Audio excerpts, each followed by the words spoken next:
बहुत दिन पहले की बात है। एक विधवा स्त्री अपने इकलौते बेटे के साथ रहती थी। एक दिन उसका बेटा एक नाले की ओर गया और वहां से एक मछली पकड़ लाया। घर आकर उसने वह मछली पकाने के लिए माँ को दे दी। उस मछली को देखकर माँ बहुत खुश हुई और तुरंत ही उसने उसको एक बड़े बर्तन में पानी भरकर उबालने के लिए आग पर रख दिया। जब पानी में उबाल आया तो वह मछली पानी में इधर उधर नाचने लगी और उसे ऐसा लगा जैसे उस पानी में एक नहीं कई मछलियाँ हो। उस स्त्री ने देखा तो बोली, इनमें से एक मेरी है और एक मेरे बेटे की, एक मेरी है और एक मेरे बेटे की, एक मेरी है और एक मेरे बेटे की। इस तरह हम लोग 5-5 मछलियाँ खाएंगे। इतना कहकर उसने बर्तन में से एक मछली निकाली और खा ली। खाने के बाद उसने बर्तन में झांका तो यह देखकर बहुत दुखी हुई कि उसमें तो अब एक भी मछली नहीं थी। उसी समय उसका बेटा घर आ गया और माँ से बोला, माँ बहुत ज़ोर से भूख लगी है, आओ खाना खा लें। माँ खाना तो ले आई पर बेटे को उसमें वह मछली कहीं दिखाई नहीं दी जो वह पकड़कर लाया था। सो उसने माँ से पूछा, माँ उस मछली का क्या हुआ जो मैं लेकर आया था? माँ ने उसे बताया कि वह तो उसने खा ली। यह सुनकर बेटा बहुत दुखी हुआ कि अब वह खाने के साथ मछली नहीं खा सकेगा। उसकी माँ भी बहुत दुखी हुई। कुछ ही देर में उसको एक तरकीब सूझी। वह उठी, उसने एक लाल रंग का बीज लिया और उसको मोम से अपने पिछवाड़े पर चिपकाकर एक नदी की ओर चल दी जहाँ जंगली जानवर पानी पीने आया करते थे। उस नदी पर पहुंचकर वह नीचे झुककर पानी पीने लगी। तभी एक हिरन वहां पानी पीने आया पर वह उस लाल रंग के बीज को देखकर डर के मारे भाग गया। रास्ते में उसको एक बारहसिंगा मिला तो उसने उसको बताया कि आज नदी पर उसने क्या देखा, पर बारहसिंगे को हिरन की बातों पर विश्वास नहीं हुआ। तब हिरन उसको वह दिखाने के लिए नदी की तरफ ले गया।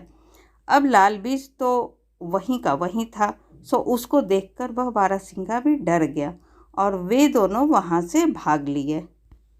जल्दी ही दूसरे जानवर, जंगली सूअर, भालू, चीते, बंदर, हाथी आदि भी वहां पानी पीने आए, पर वे सभी उस लाल बीज को देखकर डर गए और भाग गए। जब वे लाल बीज के डर की वजह से पानी नहीं पी सके तो उन सब ने मिलकर एक मीटिंग की कि उस लाल बीज का क्या करना चाहिए जो उस स्त्री ने अपने पिछवाड़े पर चिपका रखा था। तय यह हुआ कि बंदर वहां जाए और उस लाल बीज को उस स्त्री के पिछवाड़े से हटाए। बंदर धीरे धीरे उस स्त्री के पीछे गया और जैसे ही उसने उस लाल बीज को उसके पिछवाड़े से हटाने की कोशिश की, उसका हाथ उसके पिछवाड़े से चिपक गया। वह डर के मारे चिल्ला पड़ा।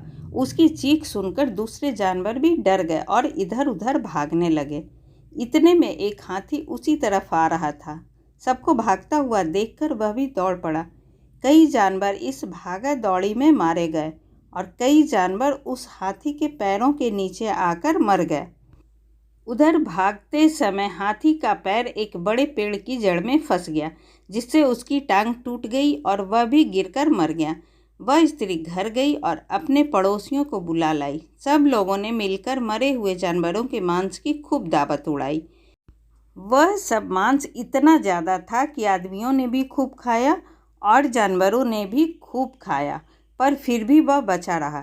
यह देखकर जानवरों ने यह विचार किया कि बाकी का बचा हुआ मांस सब जानवरों में बांट दिया जाए। हाथी की टांग उम्र में सबसे बड़े जानवर को मिलेगी। काफ़ी सोच विचार के बाद यह पाया गया कि उन सब जानवरों में सबसे छोटा छंगबई चूहा उम्र में सबसे बड़ा था, सो हाथी की टांग उसको दे दी गई। चूहे को हाथी की टांग तो मिल गई, पर हाथी की टांग के मुकाबले में तो वह चूहा बहुत ही छोटा था। वह उसको लेकर कैसे जाता? अब क्योंकि वह उसको अकेले उठाकर नहीं ले जा सकता था, तो उसने अपने बहन के बेटे जिनी को अपनी सहायता के लिए बुलाया। लेकिन वह टांग तो इतनी भारी थी कि वे दोनों मिलकर भी उसको नहीं उठा सके, बल्कि इस मेहनत में छंगबई के पेट में से हवा और निकल गई। ऊँ ऊँ हवा निकलने की आवाज़ सुनकर उसका भतीजा जिनी खूब हंसा। जीनी को हंसता देख छंगवई को इतना अधिक गुस्सा आया कि उसने उसके पिछवाड़े पर एक जोड़ का हाथ मारा। बेचारा जीनी गिरते गिरते बचा। फिर उसने हाथी की टांग के पास ही एक गड्ढा खोदकर अपना बिल बनाया और वहीं रहने का विचार किया। वह हाथी की टांग बहुत दिनों तक खाता रहा। कहते हैं छंगवई की हवा निकलने पर जीनी इतना हंसा कि उसकी आंखें बहुत छोटी हो गई और उसका पिछवाड़ा भी उसके सिर के मुकाबले में बहुत छोटा हो गया था, क्योंकि छंगतई ने उसको वहाँ बहुत ज़ोर से मारा था। ऐसी ही अच्छी और ज्ञानवर्धक कहानी सुनने के लिए प्लीज़ आप मेरे चैनल को सब्सक्राइब ज़रूर करें। तब तक के लिए बाय बाय।